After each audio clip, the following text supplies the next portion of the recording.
This graph right here is the number one reason you're not losing weight long term. Let me explain. You have your weight on this side and you have time on this side. Up here, let's say you're 90 kilos.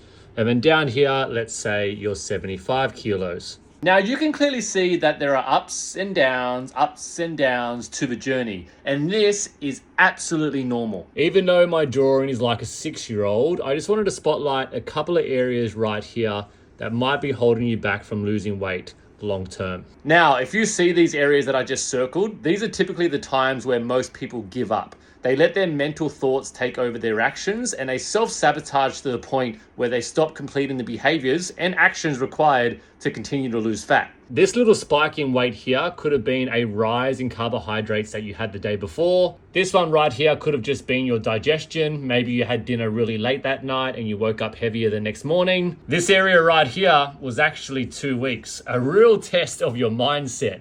Potentially you didn't sleep well. Maybe you were extremely stressed. Maybe you were still training really hard and for 2 weeks you were retaining quite a lot of water. This is a common area to give up. But as you can see, if you can stay level-headed for those 2 weeks and continue to complete the actions and behaviors day in, day out without self-sabotaging yourself, typically it leads to the swoosh effect. And this is where you might have been holding on to water for a certain amount of time. And then after that certain amount of time, you lose that water. Hence, you see that progress on the scale straight after that time frame. Now, that doesn't mean that you weren't losing fat during that 2-week time frame. You were purely just focusing on a scale. And that's why it's really important to have multiple ways to measure progress. This is what I like to call the Funky 5. My personal favorite, average weight.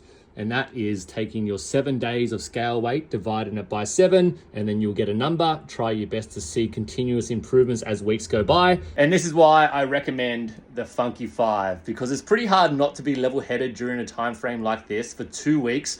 Even if you're not seeing improvements on the scale, I guarantee you will be seeing some kind of improvements with your average weight, your photos, how your clothes are fitting, etc., etc. So just remember, don't expect your weight graph to look like this. It's just unrealistic. Expect the ups and downs and the ups and downs. Commit to the process and fall in love with it. And eventually you'll start at 90 and get down to 75. Lastly, as time goes by, you will need to adjust your calories to continue to see progress on the scale and overall fat loss. So if you're not too sure where to start, how many calories you should be consuming to lose fat, head to the link in my description and use my free calorie calculator. And if you have any questions, drop them below. I'll see you in the next one.